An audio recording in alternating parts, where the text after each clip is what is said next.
أعوذ بالله من الشيطان الرجيم. بسم الله الرحمن الرحیم. ناظرین السلام علیکم. انشاءاللہ آج ہم 11ویں روزہ کے وظائف سیکھیں گے. نماز فجر کے بعد سورہ فاتحہ 100 مرتبہ پڑھیں.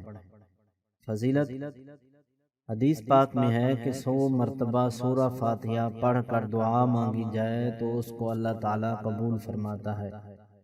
بسم اللہ الرحمن الرحیم. الحمد للہ رب العالمین الرحمن الرحیم مالک یوم الدین ایاک نعبد و ایاک نستعین اهدنا الصراط المستقيم صراط الذين أنعمت عليهم غير المغضوب عليهم ولا الضالين. نماز ظہر کے بعد یہ کلمات 100 مرتبہ پڑھیں.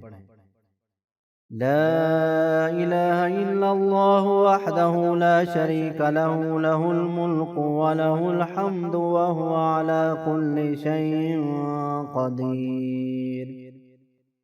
فضیلت: نبی کریم صلی اللہ علیہ وآلہ وسلم نے ارشاد فرمایا، جس نے یہ کلمات دن میں 100 بار کہے تو اس کا یہ عمل 10 غلام آزاد کرنے کے برابر ہوگا.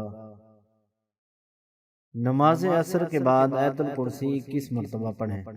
فضیلت: آقا کریم صلی اللہ علیہ وآلہ وسلم نے فرمایا، اے ابو منظر، کیا تمہیں معلوم ہے قرآن کریم کی جو آیتیں تمہیں یاد ہیں ان میں کون سی آیت عظیم ہے؟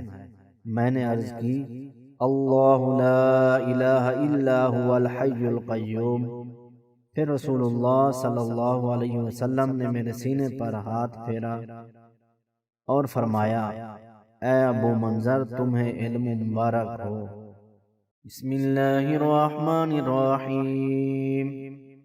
اللہ لا الہ الا هو الحی القیوم لا تأخذه سنة ولا نوم له ما في السماوات وما في الأرض من ذا الذي يشفع عنده إلا بإذنه يعلم ما بين أيديهم وما خلفهم ولا يحيطون بشيء من علمه إلا بما شاء وسع كرسيه السماوات والأرض ولا يؤوده حفظهما وهو العلي العظيم.